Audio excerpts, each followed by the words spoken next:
പിതാവിന്റെയും പുത്രന്റെയും പരിശുദ്ധാത്മാവിന്റെയും നാമത്തിൽ ആമേൻ. നമുക്ക് പ്രാർത്ഥിക്കാം. അമ്മേ പരിശുദ്ധമ്മേ, അമ്മേ പരിശുദ്ധമ്മേ, ദൈവമാതാവേ, കൃപാസനത്തിലൂടെ ഞങ്ങൾക്കും ഞങ്ങളുടെ ദേശത്തിനും അമ്മ മധ്യസ്ഥം തേടി തന്ന എല്ലാ അനുഗ്രഹങ്ങൾക്കും കൃപകൾക്കും ഞങ്ങളിപ്പോൾ ഹൃദയം നിറഞ്ഞ നന്ദി പറയുന്നു. അമ്മേ പരിശുദ്ധമ്മേ, ദൈവമാതാവേ, 2004 ഡിസംബർ 7 തീയതി ഉച്ചകഴിഞ്ഞ് 2:30 കൃപാസനത്തിൽ സംഭവിച്ച അമ്മയുടെ പ്രത്യക്ഷപ്പെടലിനെ കുറിച്ച് തിരുസഭയ്ക്ക് സമർപ്പിച്ചിരിക്കുന്ന പഠനരേഖകളുടെ സഭാത്മകമായ പഠനം ആരംഭിക്കുവാൻ ഞങ്ങൾ പ്രാർത്ഥിക്കുന്നു. അമ്മേ പരിശുദ്ധമ്മേ, ഭൂസ്വർലോകങ്ങളുടെ രാജ്ഞിയായ അങ്ങേയ്ക്ക് ഭൗമസംരക്ഷണത്തിനായി പ്രപഞ്ച പ്രകൃതിയെ തന്നെ തിരുസഭ പ്രതിഷ്ഠിക്കുവാൻ ഈ പ്രത്യക്ഷീകരണം വഴി ഇടയാക്കണമേ. പരിശുദ്ധമ്മേ, ജപമാല മാതാവേ, സകല കൃപാസനം പ്രാർത്ഥനകളോടും ചേർത്ത് ഞങ്ങളിപ്പോൾ പ്രാർത്ഥിക്കുന്ന ഈ കുടുംബത്തിന്റെ പ്രത്യേക നിയോഗം. ഇന്നത്തെ നിയോഗം പറ മക്കളെ.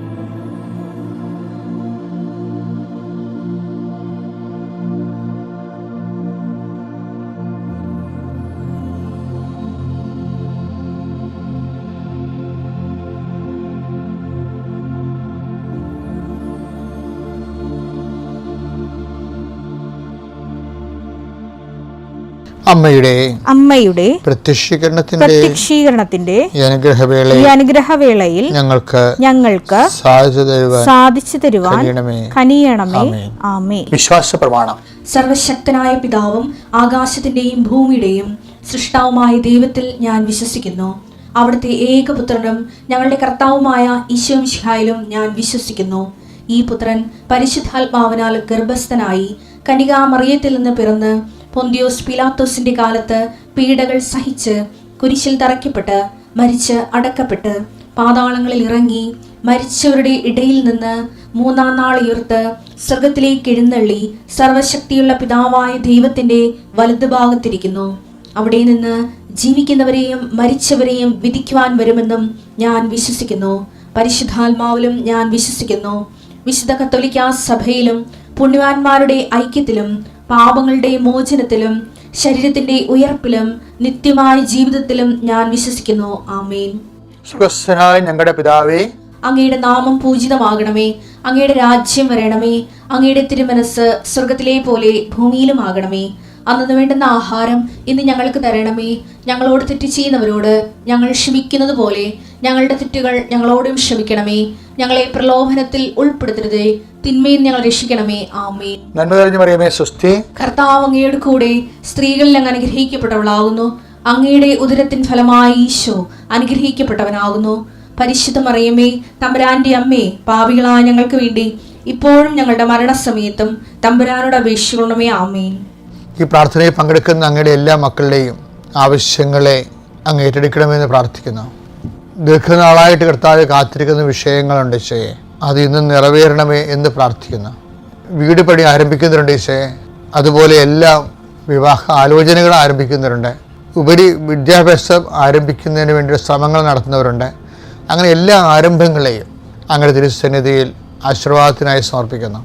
കർത്താവേ, ഞങ്ങളുടെ ജീവിതത്തിൻ്റെ ഇന്നത്തെ ആശങ്കകൾ ചില വ്യക്തികളെ കാണുമ്പോൾ എന്ത് സംഭവിക്കും, ഇങ്ങനെ ഓരോരോ വിഷയത്തിന് എന്ത് സംഭവിക്കും, അപ്പോഴും എന്ത് സംഭവിക്കും, ഞാനെന്ത് പറയും, ഞാൻ എന്ത് പറയണം, എനിക്ക് എന്ത് പറയാൻ പറ്റും, ഞാൻ ആഗ്രഹിക്കാത്ത സിറ്റുവേഷൻസ് ഉണ്ടാകുമോ എന്നൊക്കെ വിചാരിച്ച് ആശങ്കപ്പെടുന്ന സാഹചര്യങ്ങളുണ്ട്, വ്യക്തിയുടെ സംഭാഷണങ്ങളുണ്ട്.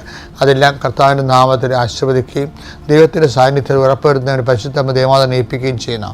ജോലി അന്വേഷിച്ച് പോകുന്നവരുണ്ട് ഈശോയെ, നഷ്ടപ്പെട്ട ജോലി വീണ്ടെടുക്കാൻ വേണ്ടി പരിശ്രമിക്കുന്നവരുണ്ട് ഈശോയെ, ജപ്തി നടപടികളെ പരിഹരിക്കുന്നതിന് വേണ്ടിയുള്ള പരിശ്രമങ്ങൾ നടത്തുന്നവരുണ്ട് ഈശോയെ. അവരെല്ലാം കർത്താവിൻ്റെ നാമത്തിൽ ഈ നിമിഷം ആ വിഷയത്തിന് അനുഗ്രഹിക്കപ്പെട്ടെ എന്ന് പ്രാർത്ഥിക്കുന്നു. ദീർഘനാളായ മൂക്ക്, ഇടത് മൂക്ക് ഇങ്ങനെ അടഞ്ഞിരിക്കുന്നവരുണ്ട്. അത് കർത്താവ് തുറന്നു തരുന്നതായിട്ട് സന്ദേശമുണ്ട്. കർത്താവിൻ്റെ ഉന്നതമായ നാമത്തിൽ, സഭയുടെ അധികാരത്തിൽ, കുരിശിൻ്റെ അടയാളത്തിൽ, ദൈവശക്തിയാൽ നീ നിന്റെ കുടുംബവും ഈശോ നാമത്തെ അനുഗ്രഹിക്കപ്പെടട്ടെ. നിൻ്റെ ഇന്നത്തെ വഴിയാത്രകൾ, യാത്ര ലക്ഷ്യങ്ങൾ, അതിൽ നിലനിൽക്കുന്ന തടസ്സങ്ങൾ കർത്താവിനെ നീങ്ങിപ്പോട്ട് പ്രാർത്ഥിക്കുന്നു. നീ ഏറ്റെടുത്തിരിക്കുന്ന ഉത്തരവാദിത്തങ്ങൾ അത് ചെയ്തു തീർക്കുന്നതിന് വേണ്ടി പലരുടെയും സഹായം നിനക്ക് ആവശ്യമുണ്ട്. ആ വ്യക്തികൾക്കെല്ലാം രോഗവും ക്ഷീണവും പ്രയാസങ്ങളുമാണ്. അവരെല്ലാം കർത്താവ് സന്ധിക്കുകയും അവർ നിന്നോട് സഹകരിക്കുന്നതിന് വേണ്ടി പ്രത്യേകമായ കൃപയുണ്ടാകാൻ വേണ്ടിയിട്ട് പ്രാർത്ഥിക്കുന്നു. എൻ്റെ കർത്താവ് വിധമായ നാമത്തിൽ, സഭയുടെ അധികാരത്തിൽ, കുരിശിൻ്റെ അടയാളത്തിൽ നീ അനുഗ്രഹിക്കപ്പെടുമ്പോൾ വല്ലാത്ത മടുപ്പാണ്. ഒന്നും ചെയ്യാൻ തോന്നണില്ല, ഒരു കാര്യവും ചെയ്തിട്ട് ഒരു കാര്യവും ഇല്ല എന്ന് വിചാരിച്ചുകൊണ്ട് മനസ്സിടിഞ്ഞിരിക്കുന്നവരുണ്ടാകും. കർത്താവിൻ്റെ വിശുദ്ധരത്ത് അവരെ തളിക്കപ്പെടുകയും നീ പുനർജീവിക്കുകയും ചെയ്യട്ടെ പ്രാർത്ഥിക്കുന്നു.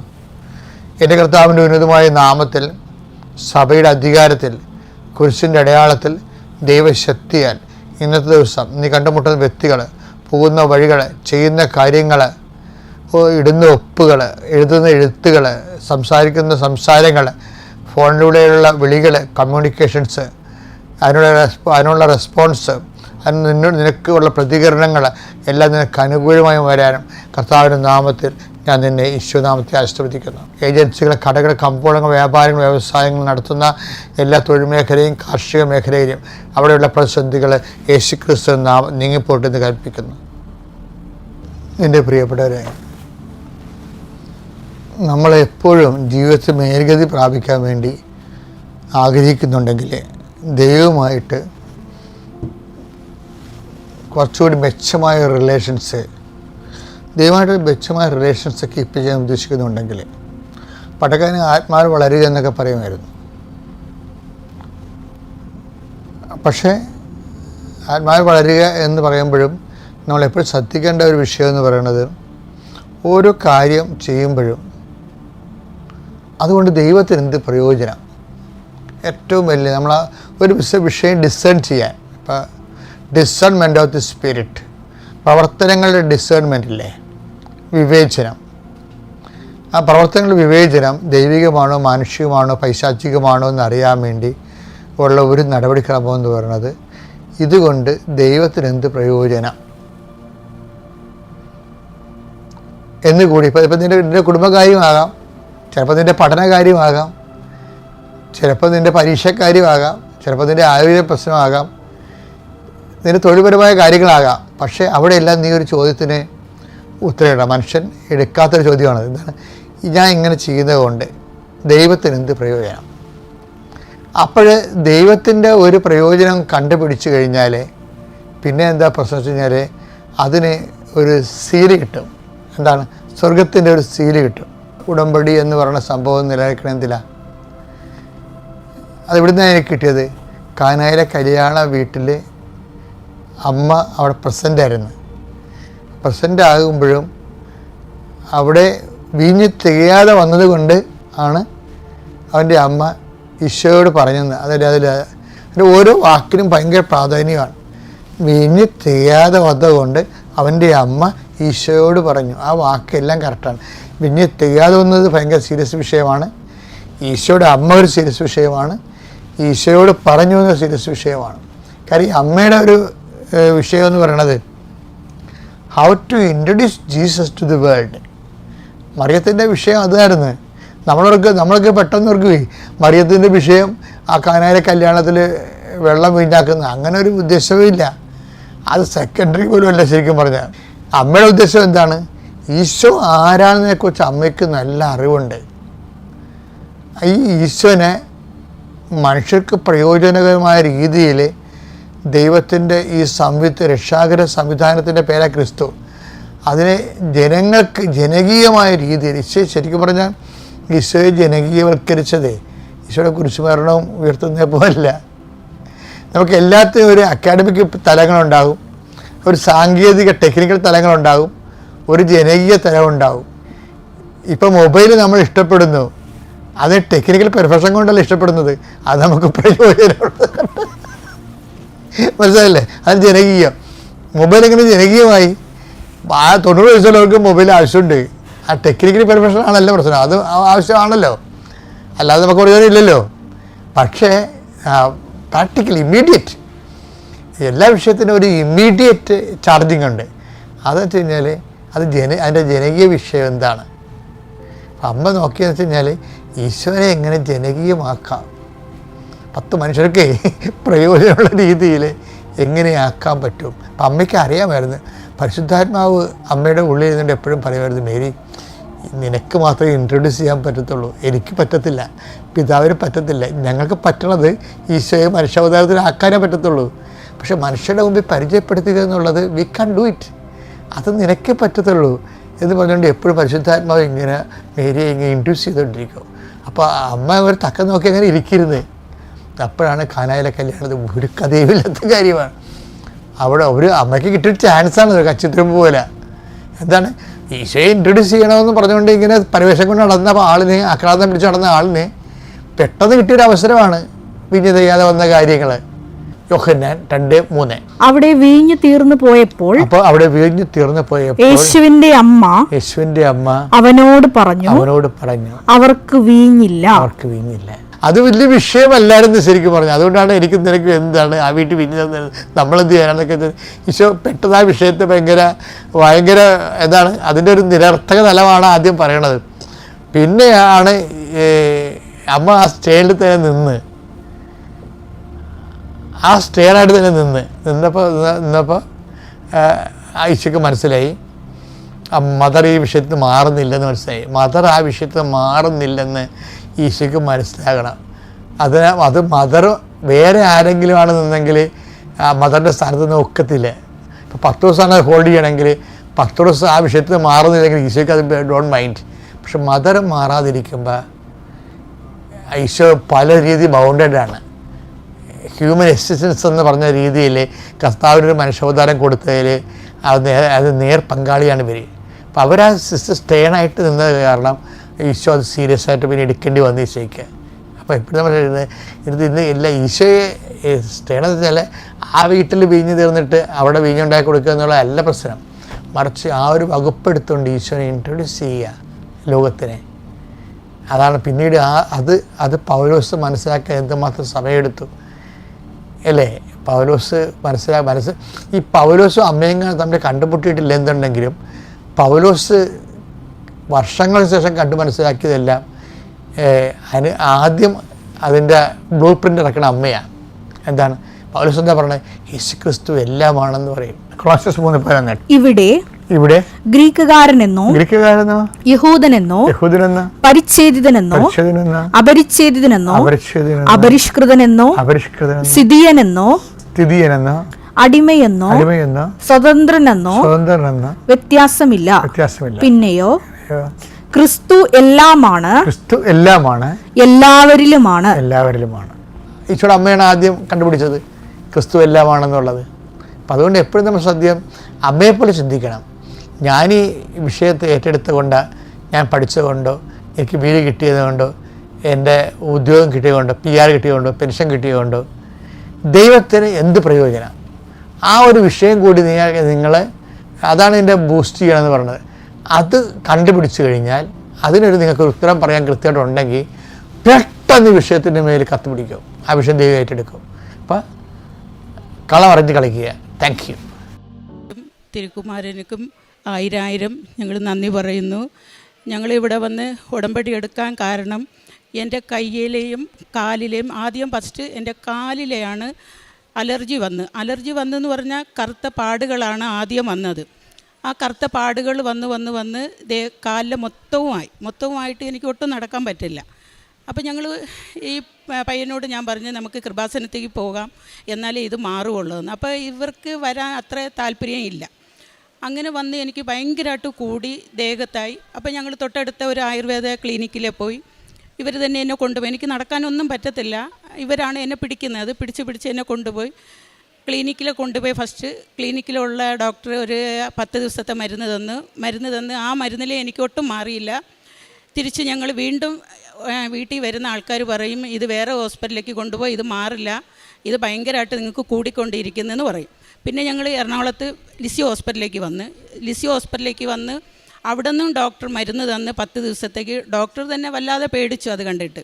ആ ഡോക്ടറും കുറേ മരുന്ന് തന്ന് ഞാൻ മരുന്ന് കഴിച്ച് ആ മരുന്നിലേ എനിക്ക് മാറിയില്ല. വീണ്ടും ഞാൻ വേറെ ഒരാൾ പറഞ്ഞ് വേറെ ഒരു ഡോക്ടറെ കണ്ട്, അതും എറണാകുളത്ത് തന്നെയാണ്, വലിയ ഡോക്ടറെ കണ്ട്, അതിലേ എനിക്ക് ലാസ്റ്റ് മാറിയില്ല. അപ്പോൾ വീണ്ടും ഞാൻ രാത്രി ഒരു ദിവസം പ്രാർത്ഥനയെല്ലാം കഴിഞ്ഞ് ഇവർ എനിക്ക് ചൂടുവെള്ളമൊക്കെ കൊണ്ടുതരും, കാലിലേക്ക് എല്ലാം ചെയ്ത് വീണ്ടും ഞാൻ കട്ടിലിങ്ങനെ കിടന്നപ്പം എനിക്ക് പെട്ടെന്ന് ഇങ്ങനെ തോന്നി എൻ്റെ മനസ്സിൽ, പള്ളി തന്നെ വരണം, എന്നാലേ ഇത് എനിക്ക് മാറുകയുള്ളൂ എന്ന്. അപ്പോൾ ഇവർ രണ്ടുപേരും, എൻ്റെ മോനും ഈ പയ്യനും കൂടി ഹോളിലിരുന്ന് ഞാൻ വിളിച്ചു, എന്നെ ഇപ്പം തന്നെ നിങ്ങൾ പള്ളിയിൽ കൊണ്ടുപോയാലേ ഇത് മാറുകയുള്ളൂ, അല്ലെങ്കിൽ എനിക്ക് ഒട്ടും ഇത് മാറില്ലെന്ന് ഞാൻ പറഞ്ഞു. അപ്പോൾ അതുവരെ തലേന്ന് വരെ പോകാൻ പറ്റില്ല, ഞാൻ കൊണ്ടുപോയില്ല. അപ്പോൾ ഞാൻ പറഞ്ഞു, നിങ്ങൾ എന്നെ കൊണ്ട് വാതിൽക്ക വിട്ടാൽ മതി, നിങ്ങളകത്ത് കയറണ്ട, ഞാൻ കയറി പ്രാർത്ഥിച്ചിട്ടൊക്കെ വരാം, എനിക്ക് പോയി തന്നെ ആകണമെന്ന് പറഞ്ഞാൽ ഇവർ പറയും വേണ്ട, പോകണ്ട. ലാസ്റ്റ് ഇവരോട് ഞാൻ പറഞ്ഞു, എനിക്ക് ഇന്ന് തന്നെ നാളെ രാവിലെ നമുക്ക് പള്ളിയിൽ പോകണമെന്ന് പറഞ്ഞു. അപ്പോൾ ഇവർ പെട്ടെന്ന് ഉടനെ തന്നെ മറുപടി പറയാതെ, അതിനെന്താണ് ചേച്ചി നമുക്ക് പോകാമെന്ന് പറഞ്ഞു. അപ്പം ഞാൻ പറഞ്ഞു, നാളെ പോകാൻ നമുക്ക് പൈസ ഇല്ലല്ലോ, എന്ത് ചെയ്യുമെന്ന്. 1 രൂപ പോലും ഞങ്ങളുടെ കയ്യിലേ ഇല്ല. അപ്പോൾ ഞാൻ പറഞ്ഞു, പൈസയ്ക്ക് പേടിക്കേണ്ട, അമ്മ മാതാവിൻ്റെ അടുത്ത് നമ്മൾ നാളെ പോകുന്നതല്ലേ, രാത്രി ആരെങ്കിലും നമുക്ക് പൈസ തരും, നമ്മൾ രാവിലെ 8 മണിക്ക് ഇവിടെ നിന്ന് പോയിരിക്കണം, അമൃതയിൽ നിന്ന് ബസ്സുണ്ട്, ബസ്സിൽ കയറി നമുക്ക് പോകാം, എന്നെ നിങ്ങൾ പിടിച്ചാൽ മതി, ഞാൻ പതിയെ നടന്ന് വന്നോളാം എന്ന് പറഞ്ഞു. അപ്പോൾ ഇവർ എന്നെ പിടിച്ചു. രാത്രി 10 മണിയാകുമ്പം ഞങ്ങൾ കാറ്ററിങ്ങും ഹോം നേഴ്സ് നടത്തുന്നവരായിരുന്നു. അപ്പോൾ രാത്രി തന്നെ ഒരു കൊച്ച് ഞങ്ങൾക്ക് 2500 രൂപ തരാനുള്ള പൈസ ഇട്ട് തന്നു. ഞങ്ങൾ വിളിച്ച് ചോദിച്ചില്ല, പക്ഷെ അതിനു മുമ്പ് തന്നെ ആ കൊച്ച് ഞങ്ങൾക്ക് ആ പൈസ ഇട്ട് തന്നു. അപ്പോൾ ഇവർ വന്ന് പറഞ്ഞ് പൈസ കിട്ടിയിട്ടുണ്ട് ആ കൊച്ച്, നമുക്കെന്നാൽ ആ പൈസയും വെച്ചിട്ട് നമുക്ക് പോകാമെന്ന്. പിറ്റേ ദിവസം തന്നെ ഞങ്ങൾ 8 മണിക്ക് ഇവിടെ വന്നു. പള്ളിയിൽ കയറി ഇവർ തന്നെ എന്നെ പിടിക്കും. അപ്പോൾ പുറത്ത് നിന്ന് ആൾക്കാരൊക്കെ എൻ്റെ കാല് കണ്ടിട്ട് എല്ലാവരും പറയുമായിരുന്നു, അയ്യോ ഇതിന് എന്നാ പറ്റിയെന്ന്. ഞാൻ പറഞ്ഞു, ഈ കാലും മത്തമില്ല, എനിക്ക് ദേഹത്തും ഉണ്ട്, എനിക്ക് അന്നേരം സാരിയൊന്നും ഉടുക്കാൻ പറ്റില്ല, ഞാൻ ചുരിദാർ മാത്രമേ ഇട്ടുകൊണ്ട് വരുന്നതാണ്. ഞാൻ പള്ളിയിൽ പോകുമ്പം ഏത് പോയാലും ഞാൻ സാരിയേ ഉടുക്കുള്ളൂ, ചുരിദാർ ഇടില്ല. പക്ഷേ ആ ദിവസങ്ങളിൽ എനിക്ക് സാരി ഉടുക്കാൻ പോലും എനിക്ക് പറ്റില്ലായിരുന്നു. അതേപോലെ എൻ്റെ കാല് ദേഹത്ത് മൊത്തം, എനിക്ക് മുഖത്തിൽ മാത്രമില്ല. എൻ്റെ വീട്ടിൽ വരുന്നവരെല്ലാവരും എന്നെ കണ്ട് വെറുപ്പും അറപ്പോടെ കണ്ടവർ ഒരുപാട് ആൾക്കാരുണ്ടായിരുന്നു എൻ്റെ വീട്ടിൽ വന്നിട്ട്. എന്നാലും ഞാൻ അത് കാര്യമാക്കാതെ ഞാൻ ഇവിടെ വന്ന് അന്ന് ഉടമ്പടി എടുത്ത് ഞാൻ മേളിലെ കയറി, എന്നെ പിടിച്ച് സ്റ്റെപ്പ് കയറി ഇവർ മേളിൽ എന്നെ ഇരുത്തിയപ്പോൾ ഇവർ പറഞ്ഞു, ഞങ്ങൾക്ക് ഒന്നും അറിയത്തില്ല, എന്നാലും ഇവർ പറഞ്ഞ് നമ്മൾ വീട്ടിൽ പോകുമ്പം 5 മണിയാകും, വൈകുന്നേരം നമുക്ക് ഫുഡ് പിള്ളേർക്ക് കൊടുക്കണ്ടേന്ന് ചോദിച്ചു. അപ്പം ഞാൻ പറഞ്ഞു, എന്നാൽ നമുക്ക് ഇന്ന് പോകാം, നാളത്തേക്ക് വരാമെന്ന്. വീണ്ടും ഞങ്ങൾ വീട്ടിൽ പോയിട്ട് അന്ന് രാത്രി ഒരു ഡോക്ടർ എനിക്ക് കാലിലിടാൻ സോക്സ് തന്നിട്ടുണ്ടായിരുന്നു. രാത്രി നിങ്ങൾ പകലും സോക്സ് യൂസ് ചെയ്യണമെന്ന്. പിറ്റേ ദിവസവും രാത്രി ഞങ്ങൾ വീട്ടിൽ പോയി പിള്ളേർക്കൊക്കെ ഫുഡ് കൊടുത്തു. അന്ന് എനിക്ക് രാത്രി ഒന്നും ഉറങ്ങാൻ പറ്റത്തില്ല, ഭയങ്കര ബുദ്ധിമുട്ടായിരുന്നു. പിറ്റേ ദിവസം രാവിലെ ഞങ്ങൾക്ക് വരാൻ പറ്റിയില്ല. അപ്പോൾ ഞാൻ ഇതേപോലെ ഒരു 11 മണിയായപ്പം 10 മണിയായപ്പോഴൊക്കെ കുളിച്ച് പ്രാർത്ഥനയൊക്കെ കഴിഞ്ഞു. ഞാൻ ആ സോക്സ് എടുത്ത് ഞാൻ കാലിലിട്ടപ്പോൾ എൻ്റെ ഇടത്തെ കാലിലുള്ള ചെറുവിരലിൽ ആ നഖത്തിൽ പതിയെ ഒന്ന് സോക്സ് കയറി കുടുക്കിയപ്പോൾ തന്നെ എനിക്ക് ഭയങ്കര ശക്തിക്ക് വേദന എന്ന് പറഞ്ഞാൽ എൻ്റെ കാല് മുറിച്ച് പോകുന്നതുള്ള വേദനയായിരുന്നു. അത് പറഞ്ഞാൽ അറിയിക്കാൻ പറ്റില്ല, ആൾക്കാർ ഓർക്കും ഈ ചെറിയ വേദനയാണോ എന്ന്. പക്ഷെ അത് ഭയങ്കര ശക്തി. അപ്പോൾ എൻ്റെ കാല് ഞാൻ പൊക്കി പിടിച്ചിട്ട് എൻ്റെ കാല് ഒടിഞ്ഞെന്ന് ഞാൻ ഭയങ്കരമായിട്ട് നിലവിളിച്ചു കരയുന്നു. അപ്പോൾ ഇവർ പറയുന്നത്, ചേച്ചി കാലിൽ ഒന്നുമില്ല, എന്നാൽ ആ സോക്സ് ഊരി കഴിഞ്ഞ് ഇവർ എന്നെ പിടിച്ച് പതിയെ കൊണ്ട് കട്ടിലിൽ കിടത്തി. ഞാൻ പറഞ്ഞു, എനിക്ക് ഇപ്പം തന്നെ നിങ്ങൾ എന്നെ എന്നെ പള്ളിയിൽ എന്നെ അവിടെ കൃപാസന അമ്മയുടെ അടുത്ത് നിങ്ങൾ ഇരുത്ത്, എന്നാലേ ഇത് മാറുകയുള്ളൂ, അല്ലെങ്കിൽ ഇത് മാറില്ല. അപ്പോൾ പറഞ്ഞ്, എന്നാൽ നമുക്ക് നാളെ പോകാമെന്ന് പറഞ്ഞു. അപ്പോൾ ഞാൻ പോയി കട്ടിലിൽ കിടന്ന് ഞാൻ അമ്മയോട് പ്രാർത്ഥിച്ചു, അമ്മേ എനിക്കിത് തീരാ രോഗമാണോ, ഞാനിത് എന്നാ ചെയ്യും, എനിക്ക് പുറത്തിറങ്ങി നടക്കാൻ പോലും പറ്റില്ല, ആൾക്കാരെല്ലാവരും എന്നെ കണ്ടിട്ട് ഇങ്ങനെ പറയുമല്ലോ, ഞാൻ എന്നാ ചെയ്യുമെന്ന്. വീണ്ടും ഞാൻ അന്ന് പ്രാർത്ഥിച്ച് ഒരു 5 മിനിറ്റ് പോലും കഴിഞ്ഞില്ല, എൻ്റെ വേദന എവിടെ പോയിന്ന് അറിയത്തില്ല. അതുവരെ ഞാൻ ഈ ഇടത്തെ കാല് പൊക്കി പിടിച്ചു വെച്ചിട്ടാണ് ഞാൻ ഇരുന്ന് കരഞ്ഞത്. എന്നിട്ട് ഞാൻ അപ്പം തന്നെ പറഞ്ഞു, ഇനി നമുക്ക് ദിവസങ്ങൾ നീട്ടിക്കൊണ്ട് പോകാൻ പറ്റത്തില്ല, നമുക്ക് നാളെ തന്നെ പോകണം. സത്യം പറഞ്ഞാൽ ഞങ്ങൾക്ക് പിറ്റേ ദിവസം വരാനും ഞങ്ങൾക്ക് പൈസ ഇല്ലായിരുന്നു. അന്ന് ഞങ്ങൾ വിഷമത്തോടെ ഞാൻ പ്രാർത്ഥിച്ചു. ഇവരോട് ഞാൻ പറയും, നിങ്ങൾ പേടിക്കേണ്ടാടാ, നമുക്ക് അമ്മ ഉണ്ടല്ലോ, നമുക്ക് അമ്മ പൈസ തരും, ഏതെങ്കിലും രീതിക്ക് നമുക്ക് പൈസ തരും, നമുക്ക് നാളെ തന്നെ പോകണം, പിള്ളേർക്ക് ഫുഡില്ലെന്ന് വിളിച്ച് പറയണം. അപ്പോൾ ഞങ്ങൾ രാവിലെ ഇവിടെ വന്ന് 10 മണിക്കുള്ള ഇതിൽ ഞങ്ങൾ കൂടി ക്ലാസ് കൂടി എല്ലാം കഴിഞ്ഞ് ഞങ്ങൾ വീട്ടിൽ പോയി. അന്ന് രാത്രി എനിക്ക് മുട്ടുകുത്തി. അപ്പം ഞാൻ ടോയ്ലറ്റിൽ പോയി അപ്പം നോക്കിയപ്പോൾ എൻ്റെ ദേഹത്ത് മൊത്തവുമായി, കാലിൽ വന്ന് കയ്യിൽ വന്ന് മുഖത്തിൽ മാത്രം വന്നില്ല, ദേഹത്ത് കംപ്ലീറ്റ് എന്ന് പറഞ്ഞാൽ ഒരു സ്ഥലം പോലും ബാക്കിയില്ലാതെ എല്ലാ സ്ഥലത്തിലേയും വന്നു കഴിഞ്ഞിട്ട് ഞാൻ ടോയ്ലറ്റിൽ പോയിട്ട് ഇവിടെ വന്ന് അടുത്തിരുന്നപ്പോൾ ഞാൻ നിങ്ങളോട് പറഞ്ഞു, എൻ്റെ മോനും ഉണ്ടായിരുന്നു, മോനെ എൻ്റെ ദേഹത്തൊക്കെ ആയിട്ടുണ്ട്, കയ്യിൽ കണ്ടോ, ദേഹത്ത് കണ്ടോ, എൻ്റെ ദേഹത്ത് മൊത്തവും ഇതേപോലെ ഞാൻ എന്നെ ചെയ്യുമെന്ന്. വീണ്ടും ഞാൻ പ്രാർത്ഥിച്ചു. എൻ്റെ അമ്മയുടെ അടുത്ത് വന്നതല്ലേ, എൻ്റെ അമ്മ എനിക്ക് മാറ്റിത്തരും. അമ്മ മാറ്റാത്തത് ഈ ലോകത്ത് ഒന്നും ഇല്ലല്ലോ, നമ്മൾ ആർക്കും ഒന്നും ചെയ്തിട്ടില്ല, ദ്രോഹം ഒന്നും ചെയ്തിട്ടില്ല. അമ്മയായിട്ടും എൻ്റെ കർത്താവും യേശുവും നമുക്ക് തന്നതാണ്. ആ വേദന ഞാൻ സഹിച്ചോളാം, എന്നെ നിങ്ങൾ ഇനി ഒരു ഹോസ്പിറ്റലിലേക്ക് പോലും കൊണ്ടുപോകരുതെന്ന് പറഞ്ഞു. ഞങ്ങൾ വീട്ടിൽ പോയി ഉടമ്പടി ഉപ്പും തൈലവും ഞാൻ രാത്രിയും പകലും ഇവർ കാണാതെ തന്നെ ദേഹത്ത് മൊത്തമൊക്കെ ഞാൻ തേക്കും. അപ്പോൾ എൻ്റെ മോൻ പറയും, അമ്മ ഇങ്ങനെ വാരി തേക്കല്ലേ, ഇത് 3 മാസത്തേക്കുള്ളതാണ്, തീർന്ന നമുക്ക് കിട്ടത്തില്ല, വാരി തേക്കല്ലേ. അമ്മയ്ക്ക് അതുമല്ല പുകച്ചിലെടുക്കുമെന്ന് പറയും. ഞാൻ പറഞ്ഞു പുകഞ്ഞാലും സാരമില്ല എന്ന് പറഞ്ഞിട്ട് ഞങ്ങൾ വീട്ടിൽ കൊണ്ടുപോയി. ഞാൻ എല്ലാ ദിവസവും രാവിലെയും വൈകുന്നേരമൊക്കെ വാരി തേക്കും. തേച്ചാലും ഭയങ്കരമായിട്ട് പുകച്ചിൽ. അപ്പോൾ വൈകുന്നേരം സന്ധ്യയ്ക്ക് ഞങ്ങൾ ഉടമ്പടി പ്രാർത്ഥന കൂടാൻ എനിക്ക് മുട്ടുകുത്തി ഇരിക്കാൻ പറ്റില്ല, എന്നാലും ഞാൻ മുട്ടുകുത്തും. അപ്പോൾ ഇവർ പറയും മുട്ടുകുത്തേണ്ട, കസേരയിൽ ഇരിക്കുന്നു. ഞാൻ പറഞ്ഞു, ഞാൻ ഇന്ന് വരെ അങ്ങനെ കസേര ഇരുന്ന് പ്രാർത്ഥിക്കത്തില്ല, നിങ്ങൾക്കറിയാമല്ലോ. അപ്പോൾ എൻ്റെ കാല് വേദനയ്ക്കും ഇരിക്കട്ടെ, ഞാൻ മുട്ടുകുത്തി തന്നെ പ്രാർത്ഥിക്കുന്നു. ഞാൻ ആ വേദനയോടെ ഇരുന്ന് ഞാൻ മുട്ടുകുത്തി പ്രാർത്ഥിക്കും. പ്രാർത്ഥിച്ച് കഴിഞ്ഞിട്ട് പിടിച്ച് ഇവർ എന്നെ കസേരയിൽ ഇരുത്തും. അത് ഏറ്റവും വലിയ സാക്ഷ്യമാണ് എനിക്കത് കിട്ടിയത്. 15 ദിവസം എന്ന് പറയുന്ന ഈ 1.5 മാസം കൊണ്ട് ജാനുവരി ഫെബ്രുവരി 18-ാം തീയതി എനിക്ക് ഈ തുടങ്ങിയ അസുഖമാണ്. ഈ അസുഖം മാർച്ച് മാസം ആയപ്പോൾ തന്നെ എൻ്റെ കയ്യിലുള്ളത് കാലിലുള്ളത് ഉടമ്പടി എടുത്ത് ഒരു 10-15 ദിവസം കഴിയും മുമ്പേ മാറി. അപ്പോൾ ഞങ്ങളുടെ വീട്ടിൽ ചപ്പാത്തി കൊണ്ടുവരുന്ന ആ ചേട്ടനൊക്കെ പറഞ്ഞു, അയ്യോ കാലിലെയും കയ്യിലുള്ളതൊക്കെ മാറിയല്ലോ, കയ്യിലുള്ളത് പെട്ടെന്ന് പോയല്ലോ ജെസ്സി. ഞാൻ പറഞ്ഞു, ഞാൻ പള്ളിയിൽ പോയി ഉടമ്പടി എടുത്തു, അങ്ങനെയാണ് എനിക്ക് കംപ്ലീറ്റ് ഇപ്പോൾ മാറിയത് ചേട്ടാ, ഇപ്പോൾ കാലിൽ മാത്രമേ ഉള്ളൂ എന്ന് പറഞ്ഞു. അത് ഭയങ്കര സാക്ഷ്യമാണെന്ന് പറഞ്ഞാൽ ഭയങ്കര, അത് പറയാൻ പറ്റാത്തതാണ്. കാലും കൈയൊക്കെ കണ്ട ആൾക്കാർ അറച്ചു പോകും, അതേപോലുള്ള ഇതായിരുന്നു എൻ്റെ കാലിൽ. അത് കഴിഞ്ഞിട്ട് ഞങ്ങൾ ഒരു 4 വർഷം കൊണ്ട് വീട്ടിൽ വാടകയ്ക്ക് താമസിക്കുമായിരുന്നു, ഒരു വീട്ടിൽ ഇടപ്പള്ളിയിലെ പോണേക്കരയിൽ. അപ്പോൾ ആ പുള്ളി പറഞ്ഞു, ഏപ്രിലിൽ ഞങ്ങൾ ഇനി താമസിക്കുന്നില്ല, ഞങ്ങൾ മാറ്റുവാന്ന് പറഞ്ഞു. മാറ്റിയാൽ ഞങ്ങൾക്ക് പോകാൻ സ്ഥലമില്ല, എനിക്ക് സ്വന്തമായിട്ട് വീടോ സ്ഥലങ്ങളോ ഒന്നുമില്ല. ഞാൻ പണ്ടിനാലെ വാടകയ്ക്ക് താമസിക്കുന്ന ഒരാളാണ്. അപ്പം ഞാൻ മാതാവിനോട് ഇവിടെ പിറ്റേ ദിവസം തന്നെ ഞങ്ങൾ വന്ന് പ്രാർത്ഥിച്ചു, മാതാവേ ഞങ്ങൾ ആ വീട്ടിൽ നിന്ന് ഇറക്കി വിട്ടാൽ ഞങ്ങൾ എങ്ങ് പോകും, അവിടെ പുതുക്കുന്നില്ല എന്ന് പറഞ്ഞ് അമ്മ ഇടപെട്ട് എനിക്ക് ആ വീട് പുതുക്കി തരണേന്ന് പ്രാർത്ഥിച്ചു. അപ്പോൾ ഏപ്രിൽ 10-ാം തീയതി ആകുമ്പോൾ അവർ വിളിച്ച് പറയുന്നു, വീട് ഞങ്ങൾ പുതുക്കുന്നുണ്ട്, പേപ്പറൊക്കെ റെഡിയാക്കാൻ പറഞ്ഞു.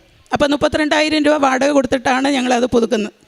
അപ്പോൾ വീണ്ടും അതിലെനിക്ക് 2 അനുഗ്രഹം വീണ്ടും എനിക്ക് തന്നു. വീണ്ടും അനുഗ്രഹം തന്ന് ഞങ്ങൾ ചെറിയ ചെറിയ ബിസിനസ് നടത്തി. ഭയങ്കരമായിട്ട് ഞങ്ങൾക്ക് 10 ലക്ഷം രൂപ കടബാധ്യത. ഈ കഴിഞ്ഞ ഡിസംബർ വരെ ഞങ്ങൾക്ക് ഒരു കടങ്ങളും ഇല്ലാതെ ചെറിയ ചെറിയ കടങ്ങളാണ് വന്നുകൊണ്ടിരുന്നത്. ഞങ്ങൾ ഈ ഡിസംബറിലെ നല്ല രീതിക്ക് ഞങ്ങൾ നടത്തിക്കൊണ്ട് പോയ ഞങ്ങൾ പെട്ടെന്ന് ജാനുവരി ആയപ്പോഴാണ് ഞങ്ങൾക്ക് ഭയങ്കര കടബാധ്യതയും പ്രശ്നങ്ങളും. എനിക്ക് കാലുപാടില്ലാതെ വന്നു. ഞങ്ങൾ ഹോം നേഴ്സൊക്കെ നിർത്തി, ഫുഡിൻ്റെ പിള്ളേരൊന്നും ഇല്ലാതായി. ഒരു മാസം 10-12 ലക്ഷം രൂപ വരുമാനം വന്നുകൊണ്ടിരുന്ന ഞങ്ങൾ ആ ജനുവരി വന്നപ്പോൾ 2025 ഭയങ്കരമായിട്ട് ഞങ്ങൾ തകർന്നു പോയി. അതിൻ്റെ കൂട്ടത്തിൽ എൻ്റെ കാലും പെട്ടെന്ന് വന്നു. അത് എൻ്റെ വിശ്വാസം, എൻ്റെ അമ്മ മാതാവ് എന്നെ ഇവരെ കൊണ്ട് ഇവിടെ എത്തിക്കാനുള്ള അനുഗ്രഹം എനിക്ക് തന്നതാണ്. അതല്ലെങ്കിൽ ഞങ്ങൾക്ക് പെട്ടെന്ന് ഞാൻ അതിനു മുമ്പേ ഡിസംബറിലേക്കും എല്ലാം ഞാൻ എപ്പോഴും പറയും, നമുക്ക് ഒരു ദിവസം പോകണമെന്ന്, ഇവർ കൊണ്ടുവരത്തില്ലെന്ന് വാശി പിടിക്കുമായിരുന്നു. ഇപ്പം ഇവരും ഉടമ്പടിയിലാണ്. ഇപ്പം വീണ്ടും 10-ാം തീയതി വന്നപ്പോൾ 2 സാക്ഷ്യം അത് എനിക്ക് നിറവേറ്റി തന്നു, എൻ്റെ അമ്മ മാതാവും എൻ്റെ ഈശോയും. ഇപ്പോൾ വീണ്ടും 10-ാം തീയതി ആയപ്പോൾ 75,000 രൂപ ഞങ്ങൾ വാടക കൊടുക്കാനും, അപ്പോൾ 46,000 രൂപ വെള്ളത്തിൻ്റെ പൈസയും കൊടുക്കാനുണ്ട്. അപ്പോൾ പുള്ളി തീർത്തും വിളിച്ച് പറഞ്ഞു, ഇനി നിങ്ങൾ താമസിക്കുന്നില്ല, നിങ്ങൾ 10-ാം തീയതി മാറണമെന്ന് പറഞ്ഞു. ഞാൻ പറഞ്ഞു, ഇതേപോലെ തന്നെ ഉച്ചയ്ക്കും രാത്രിയും പകലും എല്ലാം ഞങ്ങളിരുന്ന് പ്രാർത്ഥിക്കും. കറക്റ്റ് 2:30 അമ്മ പ്രത്യക്ഷപ്പെട്ട സമയമാണ് 2:30 മണി.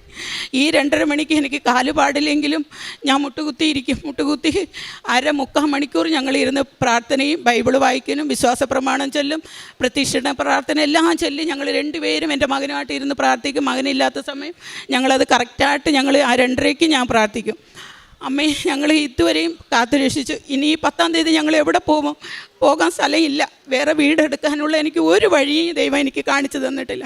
വീടെടുക്കാനുള്ള വേറെ വീട് നോക്കുമ്പം 50,000 60,000 ടോക്കൺ അഡ്വാൻസ് കൊടുക്കണം, 20,000 35,000 രൂപ വാടക കൊടുക്കണം. എനിക്കത് പറ്റില്ല. ഞങ്ങളൊരു മേളിലെ ഹോസ്റ്റൽ നടത്തുന്നവരാണ്. അപ്പോൾ ഈ പിള്ളേരെയൊക്കെ നമുക്ക് പറഞ്ഞു വിടാനും എനിക്ക് ഭയങ്കര വിഷമമാണ്. ഞാൻ മേളിലേക്ക് ഞാൻ ഉപ്പ് കൊണ്ട് വിതറും, താഴേക്ക് ഞങ്ങൾ ഉപ്പിട്ടൊക്കെ പ്രാർത്ഥിക്കും. എല്ലാ ദിവസവും കരഞ്ഞു തന്നെ ഞാൻ പ്രാർത്ഥിക്കുമായിരുന്നു. പ്രാർത്ഥിച്ച് ഞങ്ങൾക്ക് ഒരു വീട് കിട്ടി 50,000. പക്ഷേ ആ 50,000 രൂപയ്ക്കും ടോക്കൺ 1,500 രൂപ ഞങ്ങൾ കൊടുത്തപ്പോൾ തന്നെ ഞാൻ വീണ്ടും അമ്മയോട് പറഞ്ഞു, എനിക്ക് വേറെ വീട് വേണ്ട, എനിക്ക് ഈ വീട്ടിൽ തന്നെ താമസിക്കണം. ഈ വീട്ടിൽ താമസിച്ചാലേ എനിക്ക് പള്ളിയിൽ പോകാനൊക്കെ എനിക്ക് അടുത്ത് നടന്ന് പോകാൻ പറ്റുള്ളൂ. ദൂരേക്കൊന്നും പോകാൻ പറ്റില്ല. എനിക്ക് ഇവിടെ വരണമെങ്കിലും എനിക്ക് അടുത്ത് ഈ വീട് തന്നെ വേണം. എനിക്ക് വേറെ വീട്ടിൽ പോയി താമസിക്കാൻ ഇനി എനിക്ക് ഒട്ടും പറ്റത്തില്ല. ഞങ്ങൾക്ക് പ്രാർത്ഥനയാണെങ്കിലും എല്ലാ കാര്യങ്ങളും ഈശോനെയും മാതാവിനെയും വീട്ടിൽ ഞങ്ങൾ വെച്ച് പ്രാർത്ഥിക്കുന്ന ആളാണ് ഞങ്ങൾ രണ്ടുപേരും. അപ്പോൾ അതുകൊണ്ട് എനിക്ക് ഇതേപോലെ വേറെ എവിടെ കൊണ്ടുപോയാലും എനിക്ക് ഇതേപോലെ എനിക്ക് അമ്മേനെ പ്രാർത്ഥിക്കാൻ പറ്റില്ല. ഞാൻ എന്ന് അമ്മയെ കെട്ടിപ്പിടിച്ച്, മാതാവിൻ്റെ രൂപം അവിടെ വീട്ടിലുണ്ട്, കെട്ടിപ്പിടിച്ച് ഞാൻ കരയും. എനിക്ക് ഇതേപോലെ എനിക്ക് പ്രാർത്ഥിക്കണ്ടേ, എന്നെ വേറെ വീട്ടിൽ നിങ്ങൾ അമ്മ കൊണ്ടുപോകില്ലേ, എനിക്ക് ഈ വീട് മതി എന്ന് പറഞ്ഞ് ഞാൻ കരഞ്ഞ് ഞാൻ പ്രാർത്ഥിക്കും. ഉച്ചയ്ക്കൊക്കെ നിലവിളിച്ച് കരഞ്ഞ് ഒച്ചത്തിൽ പ്രാർത്ഥിച്ച് ആ വീടിനുള്ള അവർ പറഞ്ഞു 50,000 65,000 ഒന്നിച്ച് തന്നാലേ ആ വീട് തരുവുള്ളൂ എന്ന്. അപ്പോൾ ആ വീട് ക്യാൻസലായി വന്നപ്പം വെള്ളിയാഴ്ചയ്ക്കെന്ന് 10-ാം തീയതി അല്ല 8-ാം തീയതി വെള്ളിയാഴ്ചയ്ക്കെന്ന് അലമാരി ഞങ്ങൾ സാധനങ്ങളെല്ലാം പിറക്കി ഓരോന്നോരോന്നാ ഒതുക്കി പിറക്കി വെച്ച് കെട്ടി വെക്കുക മാറാൻ വേണ്ടിയിട്ട്. 10-ാം തീയതി ആൾ വരുമല്ലോ മാറിക്കൊടുക്കണ്ടേന്ന്. അലമാരിയിൽ നിന്ന് എല്ലാം ഒതുക്കി ടിവിയും സാധനങ്ങളെല്ലാം ഈ പയ്യനെല്ലാം അടുക്കി പിറക്കി എല്ലാം എടുത്തു വെച്ചു. 75,000 കൊടുത്താൽ നമുക്ക് നിൽക്കാം. 75,000 എങ്ങനെ കൊടുക്കും? 75 പൈസ ഇല്ല ഞങ്ങളുടെ കയ്യിൽ. അപ്പോൾ ഞങ്ങളുടെ അടുത്തുള്ള ആ ബ്രോക്കർ ചേട്ടൻ വന്ന് പറഞ്ഞു, ജെസ്സി നിങ്ങൾ ഈ വാരി കെട്ടിക്കൊണ്ട് എല്ലാം പോയാൽ എങ്ങോട്ട് പോകും? ഞാൻ പറഞ്ഞു, അറിയില്ല ചേട്ടാ, എവിടെയാണെന്നൊന്നും എനിക്കറിയില്ല. പിന്നെ എന്നെ കൈവിടത്തില്ല എൻ്റെ മാതാവ്. ഞാൻ അതേപോലെ വിശ്വാസത്തോടെ പ്രാർത്ഥിക്കുന്ന ആളാണ്. എന്നെ കൈവിടല്ല, എനിക്ക് ഈ വീട് തന്നെ കിട്ടും. അങ്ങനെ പ്രാർത്ഥിച്ചിരുന്നപ്പോൾ ഞാൻ മനസ്സിൽ ഓർത്ത് എല്ലാവരോടും ഇച്ചിരി പൈസ ചോദിച്ചു നോക്കാം, നമ്മൾ കാറ്ററിംഗ് നടത്തുന്നവരാണല്ലോ, നമുക്ക് പൈസ തിരിച്ച് മറിച്ച് കൊടുക്കാമെന്ന്. അപ്പോൾ എൻ്റെ അനിയത്തിയുടെ മോളെ ഞാൻ വിളിച്ച് ചോദിച്ച്, അവൾ 35,000 രൂപ തന്ന്, വേറെ ഫുഡിൻ്റെ അമ്മച്ചിമാരെയൊക്കെ വിളിച്ച് ചോദിച്ച് എല്ലാവരും കൂടി എനിക്ക് 75,000 രൂപ തന്നു. പക്ഷെ അത് തന്നെ എവിടെ നിന്ന് കിട്ടിയെന്ന് തന്നെ എനിക്കറിയത്തില്ല. എൻ്റെ അമ്മ മാതാവ് ഇടപെട്ട് എൻ്റെ കർത്താവും എൻ്റെ ഈശോയും എനിക്ക് ഇടപെട്ട് അത് എനിക്ക് മേടിച്ച് തന്നതാണ്. ആ 75,000 രൂപയും ഞങ്ങൾ ഓണർക്ക് ഇട്ടുകൊടുത്ത് പിറ്റേ ദിവസം തന്നെ പറഞ്ഞ് അവർ കണ്ടിന്യൂ ചെയ്യട്ടെ, ഇനി കുഴപ്പമില്ല, ഇതേപോലെ തന്നെ അവർ പോയാൽ മതിയെന്ന്. അതിന് തന്നെ 100 നന്ദി പറഞ്ഞാൽ 1000 നന്ദി പറഞ്ഞാലും തീരില്ല. അത് 3ാമത്തെ സാക്ഷ്യമാണ്. പിന്നെ ഞാൻ എൻ്റെ പിറന്നാളായിരുന്നു 2 മാസത്തേക്ക് മുമ്പ്. ഞങ്ങളുടെ കയ്യിൽ ഈ 1 രൂപ പോലും ഇല്ല. അപ്പം ഞങ്ങൾ മോളുടെ അടുത്ത് വീട്ടിൽ പോയിട്ട് വന്നപ്പോൾ ഞാൻ പറഞ്ഞു, എൻ്റെ മാതാവേ, എൻ്റെ പിറന്നാളല്ലേ നാളെ, എനിക്കൊരു 1000 രൂപ പോലും ഇല്ല, ഒരു കേക്ക് മേടിക്കാൻ പോലും എൻ്റെ കയ്യിൽ പൈസ ഇല്ല, എന്നെ ചെയ്യുന്നൊക്കെ ഓർത്തു. ആ രാത്രി ഒന്നും ഇല്ല. പിറ്റേ ദിവസമാണ് എൻ്റെ പിറന്നാൾ. 3 മണിയാകുമ്പം എൻ്റെ അക്കൗണ്ടിൽ നിന്ന് 1000 രൂപ വന്നു. എവിടെ നിന്ന് വന്നു, ഏത് വന്നു എന്നൊന്നും അറിയില്ല.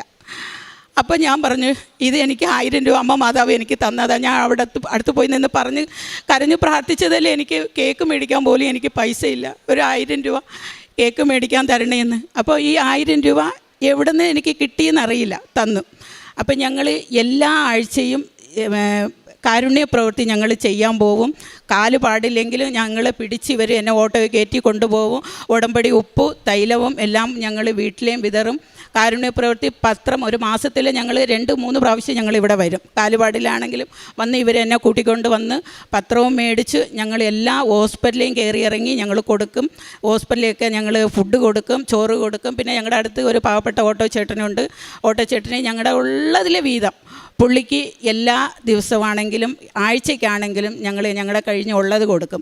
അനാഥാലയ കുട്ടികൾക്ക് സ്നാക്സൊക്കെ മേടിച്ച് കൊടുക്കും. പിന്നെ അവിടെ പോയിട്ട് പിള്ളേരെ കണ്ട് വർത്താനമൊക്കെ പറഞ്ഞ് ഞങ്ങൾ സംസാരിച്ച് പിള്ളേർ പറയുന്ന സാധനങ്ങളൊക്കെ, ചിലപ്പോൾ കുട്ടികളൊക്കെ പറയും വാച്ച് വേണം, വളയൊക്കെ വേണമെന്നൊക്കെ, അതെല്ലാം ഞങ്ങൾ മേടിച്ച് ഭംഗിയായിട്ട് ഞങ്ങൾ കൊണ്ടു കൊടുക്കും.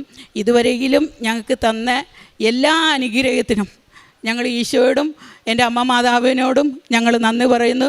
പിന്നെ എനിക്ക് ഇനി വേറെ ഒന്ന് പറയാനുള്ളത്, ഞാൻ അമ്മയോട് എന്നും പറഞ്ഞിട്ടുണ്ട്, എനിക്ക് എത്ര പാടില്ലെങ്കിലും ഞാൻ മുട്ടുകുത്തി പ്രാർത്ഥിക്കും. അതിനുള്ള എനിക്ക് അനുഗ്രഹം എനിക്ക് തരണം. പിന്നെ വീട്ടിലെ ഫുഡ് ഉണ്ടാക്കാനുള്ള അനുഗ്രഹവും കൂടി എനിക്ക് തരണം എന്ന് ഞാൻ പ്രാർത്ഥിച്ചു. എനിക്കിപ്പോൾ എൻ്റെ കയ്യിലേയും കാലിലേയും ഞങ്ങൾ ഫോട്ടോ എടുത്ത് വെച്ചിരുന്നു. എൻ്റെ ഫോൺ കംപ്ലൈൻ്റ് ആയതുകൊണ്ട് അതിൽ കാണാൻ പറ്റില്ല. അതേപോലെ ഉണ്ട്. ഇത് വലിയ വലിയ അനുഗ്രഹമാണ് എനിക്ക് തന്നിരിക്കുന്നത്. ഇനി ഞാൻ ജീവിതകാലം മുഴുവനും എൻ്റെ അമ്മയോടും എൻ്റെ ഈശോയോടും കൂടെ തന്നെ ജീവിക്കാൻ ഞാൻ ആഗ്രഹിക്കുന്നു. അതേപോലെ തന്നെ എനിക്ക് ജീവിക്കണം. യെശയ്യാ പ്രവാചകൻ്റെ പുസ്തകം 40, 29, 30. തളർന്നവനെ അവിടുന്ന് ബലം നൽകുന്നു, ദുർബലന് ശക്തി പകരുകയും ചെയ്യുന്നു. യുവാക്കൾ പോലും തളരുകയും ക്ഷീണിക്കുകയും ചെയ്തേക്കാം, ചെറുപ്പക്കാർ ശക്തിയറ്റി വീഴാം. എന്നാൽ ദൈവത്തിൽ ആശ്രയിക്കുന്നവർ വീണ്ടും ശക്തി പ്രാപിച്ച് അവർ കഴുകന്മാരെ പോലെ ചിറകടിച്ചുയരും. അവർ ഓടിയാൽ ക്ഷീണിക്കുകയില്ല, നടന്നാൽ തളരുകയുമില്ല. ജെസ്സി ഇടപ്പള്ളിയുടെ സാക്ഷ്യമാണ് നമ്മൾ കേട്ടത്. ഒന്നെന്നെ കൊണ്ടുപോകൂ കൃപാസനത്തിലേക്ക് എന്നാണ് പറഞ്ഞത്. കൃപാസനത്തിലേക്ക് എന്നെ ഒന്ന് കൊണ്ടുപോകുന്ന മോനോടും സഹോദരനോടും കൂടി പറയുകയാണ്, എനിക്ക് എങ്ങനെയെങ്കിലും ഒന്ന് കൃപാസനത്തിൽ വരണം. എന്താണ് ഉടമ്പടി ജീവിതമെന്ന് എനിക്കറിയണം. 2 പേരുടെ സഹായത്താലാണ് ഈ കൃപാസനത്തിൽ ആദ്യം ഒന്ന് വന്നു, വീണ്ടും വേദന കൊണ്ട് തിരിച്ചുപോയി, പിന്നീട് വീണ്ടും വന്ന് ഉടമ്പടി എടുത്ത് ഉടമ്പടി ജീവിതത്തിൽ നീങ്ങിയാണ്. അവരുടെ കാലും കൈയും എല്ലാം കണ്ടാൽ അറപ്പായിരിക്കും, മുഖം മാത്രമേ തെളിഞ്ഞു കാണുകയുള്ളൂ. ഈ സാഹചര്യത്തിൽ അമ്മയോട് വന്ന് കരഞ്ഞു പറയുകയാണ്, എനിക്ക് അമ്മ മാത്രമേ ഉള്ളൂ, എൻ്റെ അമ്മ മാറ്റിത്തരൂ എനിക്ക് ഈ അസുഖങ്ങളെന്നല്ല വിശ്വാസത്തോടു കൂടി പറയുകയാണ്. അതിനാൽ അവരുടെ മക്കൾ വരെ ഈ നിൽക്കുന്ന സഹോദരനും ഉടമ്പടി ജീവിതത്തിലേക്ക് നീങ്ങി. ഈ അമ്മ മിറുക്കളാണെന്ന് അവിടെയെല്ലാം അവരുടെ അസുഖങ്ങൾ മാറിയതിൽ അവർക്കെല്ലാം വലിയ വിശ്വാസം വന്ന് ഉടമ്പടി ജീവിതത്തിലേക്ക് നീങ്ങിയപ്പോൾ ആദ്യം 1 കെട്ട് പത്രമായിരുന്നു കൊടുത്തിരുന്നത്. പിന്നീട് എല്ലാ മാസവും വന്ന് ഹോസ്പിറ്റലുകളിലെല്ലാം കയറി ഇറങ്ങി, കാലുകൊണ്ട് പാടില്ലെങ്കിലും എൻ്റെ അമ്മ എന്നെ സുഖപ്പെടുത്തി, എൻ്റെ അമ്മ എന്നെ കൈവിടില്ല, എൻ്റെ അമ്മ എന്നെ കൊണ്ട് നടക്കും. ആ മഹത്വം ഹോസ്പിറ്റലുകളിലെല്ലാം നടന്ന് കൃപാസന പത്രം കൊടുക്കുകയാണ്. അവർക്കത്രയും വിശ്വാസം വളർന്നു ഉടമ്പടി ജീവിതത്തിൽ. ഉടമ്പടിയിൽ വിശ്വാസവും വിശ്വസ്തതയും സമർപ്പണവും സത്യസന്ധതയും നിഷ്കളങ്കതയും യൂട്യൂബിൽ ആരാധനയും ഡെയിലി ബ്രെഡുള്ള പ്രാർത്ഥനയിൽ പങ്കെടുത്തത് ഷെയർ ചെയ്യുകയും ഇതെല്ലാം ദൈവനാമത്തിൽ ചെയ്തപ്പോൾ ഒരു ചെറിയ കാര്യം പോലും ദൈവം മറന്നു കളഞ്ഞില്ല. ഇവർ ചെയ്തത് അവരെ മറ്റുള്ളവരുടെ മുൻപിൽ സാക്ഷിയാക്കി മാറ്റി. പരിശുദ്ധ അമ്മയുടെ മുൻപിൽ വന്ന് സാക്ഷ്യം പറയുവാൻ പരിശുദ്ധ അമ്മ ഇടയാക്കി. വിശ്വാസത്തോടു കൂടി ഉടമ്പടി ജീവിതം മുന്നോട്ട് പോയാൽ പരിശുദ്ധ അമ്മ കൈവിടില്ല ആരെയും. അത് നമ്മൾക്ക് ഇവരിൽ നിന്ന് മനസ്സിലായി. ഉടമ്പടി ജീവിതം ഭക്തിയോടും വിശ്വാസത്തോടും കൂടി നിങ്ങൾ നിൽക്കുക. പ്രേക്ഷിത പ്രവർത്തനം എല്ലാ മാസവും വന്നാണ് ഇപ്പോൾ ഇവർ ചെയ്യുന്നത്. അറിയാത്തവരെ ആഴപ്പെടുത്തുകയാണ്. അങ്ങനെ യൂട്യൂബിൽ ആരാധന, അവർ പറയുന്നത് മുട്ടുമേൽ നിന്നുകൊണ്ട് പ്രാർത്ഥിച്ചു. അവരിരുന്നില്ല, കാലുകൊണ്ട് വയ്യെന്നും പറഞ്ഞിരിക്കുന്നില്ല. വിശ്വാസമുള്ളവരെ, ഉടമ്പടി പ്രാർത്ഥന ഭക്തിപൂർവ്വം നിങ്ങൾ പങ്കെടുക്കുക. മുട്ടുമേൽ നിന്ന് പ്രാർത്ഥിക്കുക. പരിശുദ്ധ അമ്മയുടെ മുന്നിൽ കരഞ്ഞു പ്രാർത്ഥിക്കുക. ഉടമ്പടി ജീവിതത്തിൽ അമ്മ നിങ്ങളെ സഹായിക്കും. ഒരിക്കലും സംശയിക്കേണ്ട.